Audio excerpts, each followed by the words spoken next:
when you schedule these opponents, typically 5 and 7 years out, you don't know what you're going to get. You schedule a MAC team, and some of the teams that you just mentioned have caused people fits, and then you can get to a year where someone's struggling. So that's unpredictable and challenging.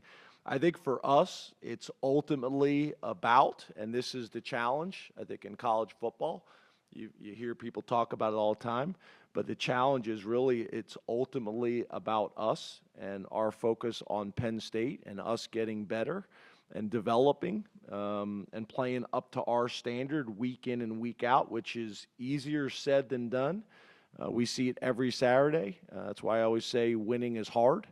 There's a lot of teams across the country that are sad Saturday night, and you want to do everything you possibly can to make sure you're not one of them.